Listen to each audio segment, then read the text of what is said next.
તમારા વિચાર ને તમારી નજર ને તમને કઈ બીજું દેખાતું હશે, પણ મને તો પૂરું તમને તમારું દેખાય જ છે. અને મારું તો એવું કેવું છે કે દુનિયા જગતમાં બધે તમે ખોટું બોલીને આવશો ને, અને ખોટું બોલ્યા હશે ને ચાલશે, પણ એક વખત મારી પાસે હાચા બનીને આવજો. તો તમારી રૂડી માતા ના બતાવું તો મારું નામ મેળવી. હું સાચાની શોધમાં છું, તમે તમારી માતાની શોધમાં છો ને હું સત્યની શોધમાં છું.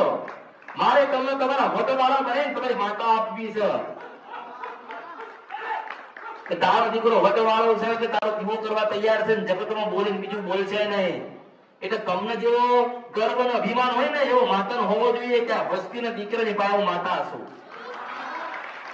25 રૂપિયાની લાલચ, 25 રૂપિયાનો લોભ, આજે માતા ભગવાન અને દેવી શક્તિના સતથી માણસ વેગડો એટલે દૂર થતો જાય છે. હું મેલડી બતાવું તો 25 રૂપિયા મળશે, ચાવડ બતાવું તો 25 રૂપિયા મળશે, એવી રીતે એવું કરશો નહીં. તમે સત્ય બતાવો તો તમારા ભંડાર ભરેલા રહેશે. આ માતાઓ એવું બોલે છે. નવો વિડિયો જોવા માટે અત્યારે જ ભક્તિ અમૃત યુટ્યુબ ચેનલને સબસ્ક્રાઇબ કરો. બીજા વિડિયો જોવા માટે આપણી યુટ્યુબ ચેનલ શ્રી ભક્તિ અમૃતને લાઇક કરો, ફોલો કરો, શેર કરો અને સબસ્ક્રાઇબ કરો. બેલ આઇકન દબાવવાનું ભૂલતા નહીં. જય માળી હર હર મહાદેવ.